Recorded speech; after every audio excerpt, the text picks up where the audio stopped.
पिछली बार समाजवाद की लहर थी तो इस बार राम की लहर है। बिहार में सरकार अगर राजद बनाने के लिए जुगाड़ करती है तो उस जुगाड़ को रोकने का काम नीतीश का नहीं है बल्कि मोदी और शाह का है। कैसे कैसे कांग्रेस हाँक हाँक कर पूरे दुनिया भर से ले आई अपने विधायकों को खोजकर।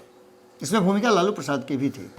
अब यहाँ से नीतीश कुमार को सरकार की चिंता नहीं है, ये लगातार आप कह रहे हैं। क्योंकि बाबा अगर सरकार नहीं भी बनती है तो दोबारा जब सरकार बनेगी तो फिर नीतीश मुख्यमंत्री ही होंगे राजद के समर्थन से।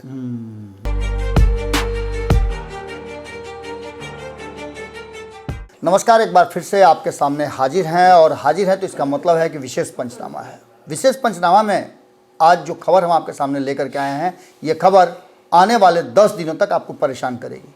आखिर होगा क्या? होना तो 5 तारीख को ही था, लेकिन अब इसकी तिथि 10 तारीख को हो गई है और 10 तारीख को इस बिहार की राजनीति में एक बार फिर से इतिहास दोहराया जाएगा। 24 साल के बाद एक बार फिर से वो मौका आया है जहां ये कहना मुश्किल है कि वर्तमान सरकार बहुमत साबित कर लेगी या फिर जिस गठबंधन से नीतीश कुमार ने अपने आप को अलग किया है वो गठबंधन कोई बड़ा खेल कर देगा। खेल अभी बाकी है। ये बातें तेजस्वी यादव ने भी कही है और नीतीश कुमार सहित बिहार भाजपा पूरी तरह से इस जुगाड़ में लगी है कि कैसे आने वाले समय में इस सरकार को बचाया जा सके। इसका सीधा मतलब है कि कुछ बात तो ज़रूर है। इन सारी बातों पर चर्चा करने के लिए हमारे साथ नमन मिश्रा जी हैं। अब इनसे हम पूछेंगे कि वर्तमान जो परिस्थितियां बनी हैं उसके मायने क्या हैं और इसके असर क्या होंगे, क्या होने वाला है बिहार की राजनीति में, और ये जो 10-12 दिन का समय है ये कितना इम्पोर्टेंट होगा। नमन जी, फिर से कहा जा रहा है कि खेला होगा, आपको क्या लगता है? नहीं, कहा जाता है वो कहावत कि 5 साल में एक बारी, दशकों में है बारी बारी जी। अब 2 दशक बाद 4 साल उसमें और जोड़ दीजिए, 24 साल बाद जी। ये अलग तरीके का अलौकिक दृश्य बना है राजनीतिक। और मज़ेदार बात यह है कि बहुत सारी चीज़ें 24 साल पहले वाले स्थिति में एकदम मेल खा रही हैं। जी जी। यही नीतीश, यही सदन, 7 विधायक, 7 दिन का अल्टीमेटम, जी। सारा खेल तो ऐसा ही हुआ था। और यही कहीं ना कहीं राजद जो आईसीयू में, क्या अब तो आईसीयू में भी कहा, अब तो कहा जाएगा कि एक तरफ राजद मतलब राजद पार्टी नहीं, राजद जो संभावित सहयोगी थी सरकार का, उसकी अब आईसीयू से निकाल कर डॉक्टर ने जवाब दे दिया है, उसको अब बांसघाट लिटाया जा रहा है। लेकिन तब भी ये संभावनाएं इसलिए जीवित हैं क्योंकि अभी भी अवध बिहारी चौधरी ने अपना मोर्चा नहीं छोड़ा है। जी। मतलब कहने का मतलब आप याद कीजिए, हमने शहर युद्ध जीता ही नहीं है, एक युद्ध में हमने समझौता किया था। जी। अनफॉर्चुनेट बात है, लेकिन वो समझना, याद रखना चाहिए इनको, युद्ध नीतियों को। हमने चीन के साथ समझौता किया था। जी। उस समझौते के बाद भी अगर कोई सिपाही वहाँ खड़ा रह जाता तो समझौता नहीं ना होता। बिल्कुल। अगर बंदूक लेके चलाते रहता गोली तो समझौता नहीं होता। नहीं होता। अगर अवध बिहारी चौधरी वहाँ अभी भी बैठ के गोली चला रहे हैं राजनीतिक, तो इसका मतलब ये है कि अभी भी संभावनाएं जीवित हैं। तेजस्वी यादव और लालू यादव का वो बयान याद आता है जिस दिन सरकार का ओथ ले रहे थे नीतीश कुमार, ले लिए थे, खेला होना बाकी है, पिक्चर अभी बाकी है। दैट मीन्स कि अभी भी राजद कोई खेल कर सकती है। अब आप कहिए कैसे कर सकते हैं? सच्चाई पूछिए तो मेरे जैसा तार्किक व्यक्ति ये नहीं मानेगा खेल हो सकता है। जी। लेकिन संभावनाएं तो है ना। बिल्कुल, ये आंकड़ों का खेल है। ये आंकड़ों का खेल है। जी। आंकड़े और मनोस्थिति, यानी जो नीतीश परिस्थितिवश मुख्यमंत्री बने हैं, परिस्थितिवश अपदस्थ भी हो सकते हैं। बिल्कुल बिल्कुल। नीतीश कुमार 24 घंटे से 48 घंटे तक जो बिहार में ड्रामा हुआ सियासी, उस दौरान नीतीश कुमार सच पूछिए तो कई बार खुश, कई बार दुखी, कई बार चिंतित, कई अवाक नजर आए। जी। अशोक चौधरी जो कांग्रेस के विधायकों को लेकर परेड कराने की स्थिति में थे, अंतिम मीटिंग में तो लगा कि अशोक चौधरी का हवा ही उड़ गया। और सच्चाई है, उस वक्त ये जानकारी मैंने सबसे पहले दी थी कि यहाँ अशोक चौधरी की हवा उड़ी चेहरे पर से और वहाँ 19 विधायक जो है कांग्रेस के पहुंच गए। कैसे कैसे कांग्रेस हाँक हाँक कर पूरे दुनिया भर से ले आई अपने विधायकों को खोजकर। इसमें भूमिका लालू प्रसाद की भी थी। मोबाइल ऑफ होने से उनके पहले उनके पास पहुंच गया था मोबाइल दूसरा, सारे विधायकों कांग्रेस के पास, और दूसरे मोबाइल से वो कम्युनिकेट कर रहे थे और फिर भी उनको टांग के वहां पहुंचाया गया। मतलब खेल बहुत बड़ा हो रहा था। लालू खेल नहीं कर पाए, इसका मतलब ये नहीं है कि लालू खेल कर नहीं रहे थे। और अभी भी राजद चुप है, इसका मतलब ये नहीं है कि राजद चुप है, जी, आपको सुनाई नहीं दे रहा है। लालू प्रसाद के प्रकृति के विपरीत एकदम माने उनकी चुप्पी है। बाबा, विधानसभा और विधान परिषद में अभी भी जी, राजद की धमक है। बिल्कुल। अभी भी जिस वक्त हम ये खबर कर रहे हैं उस वक्त भी विधानसभा के अध्यक्ष अवध बिहारी कागज निपटा रहे हैं। जी, मतलब स्पष्ट है, छोड़ने की मंशा नहीं है। जी, कोई धोबिया पछाड़ देने की तरीका कहीं ना कहीं लगा रहे हैं। अभी टेस्ट मैच इंडिया और इंग्लैंड का हुआ था, पता नहीं कितने लोगों ने देखा, क्योंकि उससे मजेदार टेस्ट मैच यहाँ बिहार में चल रहा था उसी दिन। जी, जहाँ बिहार वाला रिजल्ट इंडिया के फेवर में आया, वहीं जो इंडिया और इंग्लैंड का टेस्ट मैच था वो इंग्लैंड के फेवर में गया था। जी, जबकि चार पारी का होता है, मतलब एक पारी खेलता है बैटिंग, फिर दूसरी पारी खेलता है, दूसरा बैटिंग, फिर बॉलिंग, फिर बॉलिंग। तो तीन पारियों में डोमिनेट करने के बावजूद इंडियन टीम आखिरी पारी में मैच हार गई। इसको कैसे आप लीजिएगा? 3 पारियों में तो डोमिनेट इंडिया ने कर दिया है बिहार में। जी, जी, आखिरी पारी में कुछ क्या खेल हो सकता है? देखिए, हम इस खेल को रोचक बनाने आए हैं। जी, हम रोचक बनाने आए हैं, होना कुछ नहीं है। जी, मैं अभी ये बोल दूं, लेकिन चूंकि संभावनाएं है तो संभावनाएं अपने दर्शकों को बताना बहुत जरूरी है। बिल्कुल। और इस खबर के बाद जो मैं बात बोल रहा हूं कि कुछ होना नहीं है, आप कहिए कि होना है, आप कैसे काहे कर रहे हैं होना नहीं है? जी, होना तो है। तो पहले हुआ क्या था 2000 में, वो बता देते हैं आपको। जी, देखिए, 2000 में अटल जी की सरकार थी केंद्र में। बिहार में सरकार को अपदस्थ करके नीतीश कुमार को भाजपा ने आगे किया। जी, नीतीश कुमार ओथ भी ले लिए। राज्यपाल भाजपा के पक्ष का था, राज्यपाल ने नीतीश कुमार को ओथ दिला दिया। झारखंड भी बिहार का हिस्सा हुआ। झारखंड बिहार का हिस्सा था और ज़्यादा सीटें थी और 324। हाँ, उसमें साबित करना था आपको बहुमत साबित करने में नीतीश कुमार के पास 7 विधायक घट रहे थे। जी, मात्र 7 विधायक। 7 विधायकों के अलावा नीतीश कुमार जो उनकी व्यवस्था करना कितना आसान था, समझिएगा कि नीतीश कुमार के पास उस वक्त सूरजभान, राजन तिवारी, रमा सिंह जैसे लोग थे जी, जो इनकी तरफ से खुल के बैटिंग कर रहे थे। बिल्कुल। 7 विधायकों की जो आवश्यकता थी वो कहीं ना कहीं से व्यवस्था करने की जुगाड़ की जा रही थी, लेकिन देश में उसमें जबरदस्त भाजपा के खिलाफ लहर चल रहा था। जी, उस लहर में समाजवाद का झंडा बहुत बुलंद हो रहा था और लालू यादव रोकने में अपने विधायकों को सफल रहे थे। जी, खेला क्या हुआ था इसी तरीके से, जैसे आज 28 तारीख को आपने देखा कि अवध बिहारी चौधरी के खिलाफ नंद किशोर यादव ने अविश्वास प्रस्ताव डाल दिया। मैं यहाँ एक बात थोड़ा सा कहना चाहूँगा जी। जी, आपने कई लोगों का नाम लिया जो दूसरे साइड से फील्डिंग कर रहे थे, लेकिन यही वो समय था जब शहाबुद्दीन का नाम सामने आया। बिल्कुल, शहाबुद्दीन ने सरकार बचा ली थी। बिल्कुल। उनके विधायकों को तोड़ने के लिए खूब प्रयास हो रहा अवध था। बिहारी चौधरी उस समय शहाबुद्दीन के साथ हाँ थे। अब ये भी कॉमन फैक्टर एक है। जी, जी, तो उस समय गजेंद्र हिमांशु जो थे वो थे सरकार की तरफ से चुने हुए, जो सरकार ने उनका नाम सजेस्ट किया था, और विपक्ष के सदानंद सिंह का नाम ला दिया गया था जो स्पीकर के तौर पर। जी, दोनों के बीच में वोटिंग होनी थी। 7 विधायक बस आवश्यकता थी। आपको जानकर हैरानी होगी कि जो सरकार इतनी प्रचंडता से थी, जिसमें कई सहयोगी थे, जी, वो 7 विधायक का जुगाड़ नहीं कर पाई। नहीं करता है। क्यों? क्योंकि इनकम्बेंसी बीजेपी के खिलाफ थी जी, और लालू यादव कहीं ना कहीं सफल रहे। जो आपने कहा कि इतने बाहुबलियों के बीच में एक बाहुबली जी, काम आ गया राजद के लिए। शायद इसलिए भी राजद को भूलना नहीं चाहिए था शहाबुद्दीन के योगदान को। जी, हुआ क्या, अंततः नीतीश कुमार को बात समझ में आ गई कि हमारा स्पीकर नहीं बन पाएगा, जी, और नीतीश कुमार ने फजीहत से ज़्यादा अच्छा समझा इस्तीफा देना, और नीतीश गए 7वें दिन से पहले जाके उन्होंने इस्तीफा दे दिया।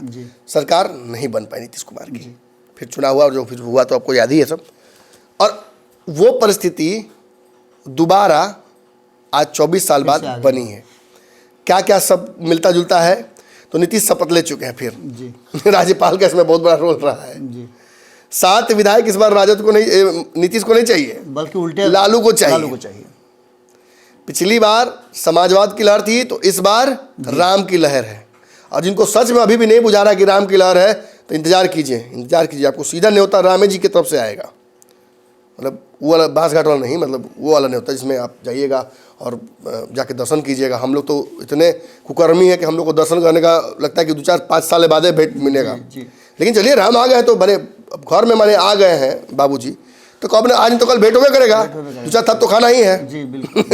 जिसको मिठाई मिल रहा है उसको मिठाई मिला, इसको खिलाना उसको खिलाना, और जो गलती किया तो आप खाएगा। तो ये भी एक बहुत बड़ा फैक्टर है। 7 विधायकों की आवश्यकता इनको है। सच पूछिए तो इस वक्त 7 विधायक जुगाड़ कर पाना आसान है जी। लहर वहर अपनी जगह पर है। एक बड़ा फैक्टर है जिसको समझना होगा। देखिए, भाजपा के विधायकों के बारे में मैं आपको बता दूं, भाजपा के कई विधायक हैं जो कई बार जीत कर आ चुके हैं, लेकिन उनको सम्मान नहीं मिला, आज तक सम्मान नहीं मिला है। और कई लोग देख रहे हैं कि सामने से आए खाली खींचा जाता है। सामने से आए सम्राट चौधरी, उनको कहाँ से कहाँ पहुँचा दिया गया। और कई लोग आज फूल लेके खड़ा थे सम्राट चौधरी के साथ, विजय सिन्हा के साथ। मैंने ऐसे तक आप बहुत अच्छा आपके सच में अंदर से चल रहा होगा कि यार यार इनमें क्या ऐसा जो हम में नहीं है। पगड़ी पहन लगा कल से उनका खोलने का समय पहनने लगा। अब राहुल गांधी पहन लिया पगड़ी आज जी। राहुल गांधी को बतख बना के घुमा रहा है लोग। मैंने कभी कुछ सच्चाई यही है बाबा। मतलब हम लोग और कोई भाषा में क्या बोले, मैंने क्या बोले उनको।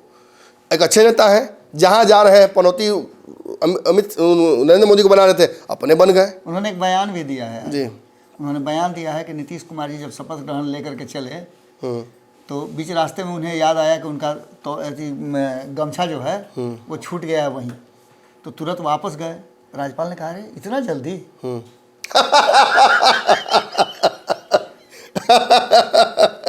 सही बात है, राज्यपाल को तो टेंशन होगा ही कि अभी तो गए थे लेके फिर दोबारा कहाँ गए। जो बात हम लोग आंकड़ों की बात कर रहे हैं, कहीं ऐसा नहीं कि नहीं समझ गए हो कि 7 का आंकड़ा जुट जाएगा। देखिए इस बार 7 तो नहीं है, लेकिन 14 का आंकड़ा है जी।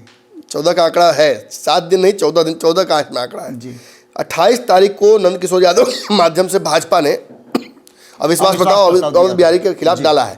14 दिन का समय होता है। बिल्कुल बिल्कुल। 7 दूनी 14 दिन का समय होता है। और आपको पता था कि ये जो 5 तारीख को शुरू होने वाला था, हर 2 दिन में एक विधायक का जुगाड़ करना है। हाँ, और आपको पता था कि 5 तारीख को होने वाला था सदन का जो प्रोसीडिंग्स, उसको बढ़ा के कहाँ तक ले गया गया, वही अविश्वास प्रस्ताव के चलते 10 तारीख को, ताकि अंततः हार जब मान ले तो उस दिन अपना एक मैं बात समझ बता रहा हूँ। एक और बात बाबा, एक और मैं बोल दूँ पे। आपको पता है कि मंत्रिमंडल का विस्तार होना है, शायद वही बोलने वाले थे क्या आप? नहीं, जिसको बढ़ाकर आगे कर दिया गया है। हम विधानसभा के से जुड़ा हुआ एक मुद्दा। मंत्रिमंडल विस्तार इसलिए नहीं किया जा रहा है बाबा इस वक्त कि अगर मंत्रिमंडल विस्तार कर दिया जाएगा तो जिन विधायकों को 3 बार 4 बार जीतने के बाद भी मंत्री नहीं बनाया जाएगा, उनके भागने की प्रबल संभावना है और उनको लालू यादव और तेजस्वी यादव मछली लेखा टप छान लेंगे। और ये भी एक इंतजार किया जा रहा है कि अगर वो बहुत साबित कर देती है वर्तमान सरकार, तो बहुत सारे लोग उधर से इधर कूद के भी आएंगे, तो उनको भी देना है बहुत कुछ। सरकार के लिए जुगाड़ भी करना पड़ सकता है विधायकों का। अगर जैसे बहुत कुछ नहीं करना है, बहुत मैं बताता हूँ क्या करना पड़ेगा। देखिए, जो भाजपा के हैं उनमें कई लोगों में अविश्वास तो है। इस बात को लेकर विश्वास है कि पार्टी उनको क्या देगी।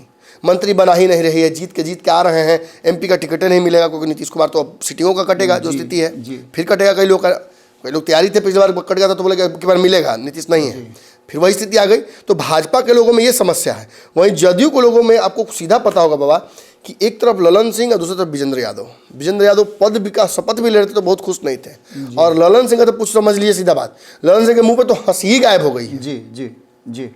हर जगह वो नीतीश कुमार के साथ हैं। बेचारे झूठों मूठ के बोले थे कि हमको भाई चुनाव का तैयारी करना है, लेकिन सच्चों वो कहाँ मिल रहा है, वो भी समय कहाँ मिल रहा है। दिन भर तो सरकार बचाने बैठे हुए यहाँ पे।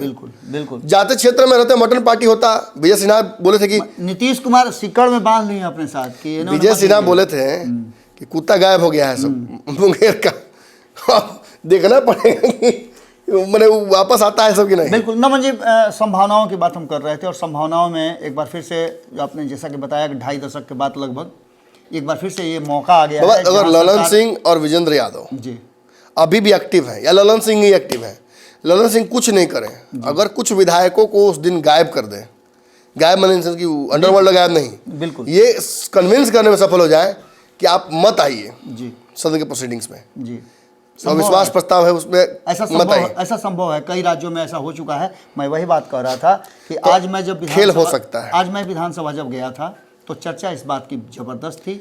यहाँ तक कि विधानसभा के उपसभापति जो हैं उनके बारे में भी चर्चा हो रही थी कि अब तो सब आप ही को करना है। वो 10 मिनट का समय जो आपको मिलेगा अध्यक्ष की कुर्सी पर बैठने के लिए और नए अध्यक्ष के चयन के लिए, वो कितना मजेदार होगा, इसकी चर्चा चल रही थी। और हम लोगों ने बातचीत में मतलब उस दिन उसको समझाइए दर्शकों को, उस दिन बैठेंगे जब अवध बिहारी चौधरी जी, तो क्या कर सकते हैं वो, अवध बिहारी चौधरी जब वहां पहुंचेंगे तो उन पर अविश्वास प्रस्ताव ऑलरेडी पहले से आ लागू चुका होगा। हाँ, जैसे ही वो सदन में पहुंचेंगे, कुर्सी पर बैठने जाएंगे तो सचिव उन्हें ये बात बताएंगे कि सर आप पर अविश्वास प्रस्ताव लागू हो गया है, सदन इसके लिए तैयार है, आप स्वतः जाएंगे या फिर बहुमत से जाएंगे। तो वहां विधायकों की परेड कराई जाएगी जी। यानी कि 122 से ज़्यादा विधायक जिस पक्ष में होंगे वो पक्ष जीत जाएगा। अगर अवध बिहारी चौधरी के विरोध में 122 से अधिक विधायकों का, जैसा कि 128 का आंकड़ा दिया जा रहा है, अगर ऐसा होता है तो उसी समय अवध बिहारी चौधरी को वहां से उतर करके आम विधायकों के साथ बैठना होगा और महेश्वर हजारी जो कि उपसभापति हैं उन्हें उस कुर्सी पर बैठाया जाएगा, क्योंकि तब तक तो अध्यक्ष का चुनाव हुआ नहीं है। और जब वो बैठेंगे उसके बाद नए अध्यक्ष के नाम का प्रस्ताव लाया जाएगा और बाकी के जिन लोगों ने अविश्वास प्रस्ताव दिया है, जिन जिन दलों का समर्थन प्राप्त है, वो सभी लोग मिल करके उनके समर्थन में हाथ उठा करके हामी भरेंगे। उसके बाद नए अध्यक्ष को ले जा करके दोनों नेता प्रतिपक्ष और नेता सदन दोनों ले जाकर, मतलब तेजस्वी यादव अगर नेता प्रतिपक्ष बनते हैं तो जैसा कि बनेंगे ही, और नीतीश कुमार, या हो सकता है कि नीतीश कुमार इस बार सम्राट चौधरी को आगे कर दें जी उपनेता के रूप में, हालांकि वो भी अपने पार्टी से नेता है। तो नए अध्यक्ष को उस कुर्सी आसन पर बैठाया जाएगा और यहाँ महेश्वर हजारी का काम समाप्त हो जाता है। यानी कि ये अभी स्थिति बाकी है। लेकिन सबसे इम्पोर्टेंट बात जो अब बार बार हम चर्चा करने बैठे हैं और हम जिस खेला होवे की बात कर रहे हैं उसमें दो बातें बहुत इंपॉर्टेंट है, जिसकी चर्चा हम आज पूरे दिन हम सभी पत्रकारों ने किया है कि क्या नीतीश कुमार के चेहरे की हवाई जो उड़ी हुई है, अभी तक Bharatiya Janata party full confidence में नहीं है, लिस्ट पर लिस्ट बनाए जा रहे हैं लेकिन अब तक सब कुछ फाइनल नहीं हुआ है, तो क्या लालू प्रसाद 2000 की तरह एक बार फिर से खेल कर सकते हैं? देखिए भाई, एक बात मैं यहाँ बोल दूँ, ये मैंने अपने विश्लेषण में 3 दिन पहले भी कहा है, जब सरकार नहीं बनी तभी कहा था कि अब नीतीश का काम समाप्त हो गया है। जी जी। अब यहाँ से नीतीश कुमार को सरकार की चिंता नहीं है, ये लगातार आप कह रहे हैं, क्योंकि बाबा अगर सरकार नहीं भी बनती है तो दोबारा जब सरकार बनेगी तो फिर नीतीश मुख्यमंत्री ही होंगे राजद के समर्थन से। राजद के पास भी कोई रास्ता नीतीश के अलावा नहीं है। मुझे जानकारी मिली है कि एक फोन आपको आया था जिस फोन में यह पूछा भी जा रहा था कि अब ये नीतीश कुमार जी कब सरकार गिराएंगे। खैर इन सारी तो एक बात बाबा, तो फिर मेन बात यह है कि अब यहाँ चिंता किसकी होनी चाहिए, जिसे मैंने कहा था कि अब चिंता अमित शाह और नरेंद्र मोदी को होना चाहिए। बिल्कुल। क्योंकि अगर आपको लगता है, मैं ठीक है, देश में राम लहर है, मोदी सरकार के पक्ष में यहाँ लोकसभा में एक अच्छा माहौल बन रहा है, इस बार नीतीश कुमार ने भी सरेंडर कर दिया है। बिल्कुल, नीतीश सबसे बड़े मौसम वैज्ञानिक है, उनको पता क्या हो रहा है। मैं तो कहा कि टीवी देख रहे थे दिन भर जी, और राम की लहर को महसूस किया उन्होंने, और जो सर्वे है वो भी बता रहा है। और लगभग नीतीश के बिना भी बिहार में भाजपा का जो गठबंधन था वो 28 से 32 सीटों के पास पहुंच रहा था जी। तो नीतीश आ जाते हैं तो समझ व्हाइट वॉश हो रहा है यहाँ, ऐसी स्थिति है। और इस स्थिति में बिहार में सरकार अगर राजद बनाने के लिए जुगाड़ करती है तो उस जुगाड़ को रोकने का काम नीतीश का नहीं है बल्कि मोदी और शाह का है। और अगर राजद लड़ भी लेती है नीतीश कुमार से तो लड़ ले, मोदी शाह से सरकार बनाने में लड़ पाना थोड़ा कठिन है, देख लिया आप। लेकिन एक बात और है नमन जी, लालू प्रसाद को भी ईडी भले ही 10 घंटा पूछी हो लेकिन छोड़ दी, गिरफ्तारी की बात कही जा रही थी। और तेजस्वी यादव के साथ भी यही हुआ है। तो कहीं वो तो अपनी प्रक्रिया है, वो तो हो सकता है कि आगे चल के गिरफ्तारी हो। ऐसा तो नहीं कि ये छोड़ना घातक हो जाए। नहीं ऐसा मतलब जो भाजपा, अब तो एक तरफ से आप ये नहीं ना कह सकते कि भाजपा ही करवा रही है। जो बातें आप लगातार ईडी सीबीआई पर हम कैसे लगा सकते हैं आरोप? ईडी सीबीआई पर तो पत्रकार नहीं लगा सकते। हाँ, वो लगा रहे हैं विपक्ष के नेता, वो भी अब नीतीश कुमार जैसा आदमी लगाएगा। इनके पिताजी को कैसे फंसा है देखे ना आप, फिर अगले दिन गायब। मैं उसी पोस्टर की बात कर रहा हूँ। पूरे दिन ईडी के ऑफिस के सामने लोग खड़े रहे और नारा लगता रहा कि ये तोता है तो वगैरह है। क्या नीतीश कुमार अभी भी संतुष्ट हैं या नहीं है? आपने तो कहा कि नहीं, नीतीश को संतुष्ट होना चाहिए, भाजपा को इसके लिए टेंशन में रहना चाहिए। देखिए, जब उनकी सबसे बड़ी नेगोशिएशन की चीज़ जो थी वो थी उनकी कुर्सी। और मैंने आज पंचनामे समझाया तब कल के कि नीतीश कुमार यहाँ संतुष्ट होंगे। क्यों? क्योंकि उनकी कुर्सी सुरक्षित है सीएम की। दिक्कत है कि एक पार्टी के तौर पर जीवित रहने के लिए नीतीश कुमार को बहुत सारे चुनाव लड़ने पड़ते हैं, बहुत सारा दावपेच करना पड़ता है। लोकसभा विधानसभा में सीटों का समीकरण मांगना अपने पक्ष में उनकी मजबूरी है। पार्टी रहेगी, विधायक रहेंगे, सांसद रहेंगे, तब ना मुख्यमंत्री रहेंगे, और तब ना भाजपा के नाक में हमेशा दम के लिए रहेंगे, ताकि भाजपा सब होने के बावजूद भी हमको अपना मालिक माने बिहार में। ये एक पेच है। और ये 7 विधायक जो घट रहे हैं लालू यादव जी के, 7 डबल बचा हुआ, 2 दिन में एक विधायक का व्यवस्था करना है। जी। कर लें, अब तो समय ही बचा हुआ खाली। यानी कि खेल अभी भी हो सकता है, इस संभावना से इनकार नहीं किया जा सकता। बिल्कुल नहीं कह सकते, खेल हो सकता है लेकिन नहीं होगा। चलिए, ये बात आपने निश्चित रूप से कह दी, और ये ताकत है कहीं ना कहीं नीतीश कुमार। ये एक कॉन्स्टिट्यूशनल लूप होल है जी, समझे ना, एक संवैधानिक लूप होल है जिसके चलते हम ये खबर कर रहे हैं। और ये खबर हम नहीं भी कर सकते थे, लेकिन हम अपने दर्शकों के साथ मैंने जो प्रॉमिस किया है कि हर अपडेट आपको दूंगा जी, अंदर की हर खबर दूंगा। लालू यादव निश्चित तौर पर दोनों पार्टियों में तोड़ के प्रयास कर रहे हैं, भाजपा और जदयू दोनों मांझी के विधायकों को भी तोड़ने के प्रयास को कर रहे हैं। लेकिन बैकअपवा में कांग्रेस वाला जो विधायक वालों को व्यवस्था किया हुआ है वो इसीलिए किया हुआ है, और मंत्रिमंडल का विस्तार को रोका गया है तो वो भी इसीलिए रोका गया है कि कोई नहीं सोचे कि हमको नहीं मिलने वाला है। भ्रम में सबको रखा गया है कि आपको भी मिलेगा, आपको भी मिलेगा, ताकि उस दिन हो। अब सरकार बच ही जाएगी, जब वो फ्लो टेस्ट खत्म हो जाएगा उसको बचा क्या, उसको जाइए जहाँ जाना है। जी, तो सीधी सी बात यह है कि विशेष पंचनामा में हमने आपको बताने का कोशिश किया कि अभी भी खेल हो सकता है, लेकिन संभावनाएं दूर दूर तक कम। एक कहा जा रहा है ना कि बहुत दूर एक दिया टिमटिमा रहा है, जिसकी रोशनी से आपको कितनी ऊर्जा मिलेगी ये कहना बड़ा मुश्किल है, लेकिन अभी भी। हाँ, बहुत बढ़िया बात आप बोले। ये उस तरीके का है कि ठंड माने माइनस में हो, कांप रहा हो दे, कंबल नहीं हो, एगो दिया जला के ताप रहे हैं जी, वही वो दिया है। बिल्कुल बिल्कुल। अब ये बातें तो साफ नज़र आ रही हैं, लेकिन संवैधानिक प्रक्रिया है। 10 तारीख तक हमें भी इंतज़ार करना होगा, जब सदन में बहुमत साबित करने की बात होगी। क्या होता है इंतज़ार कीजिए, हम लगातार आपके साथ जुड़े रहेंगे। बहुत बहुत धन्यवाद।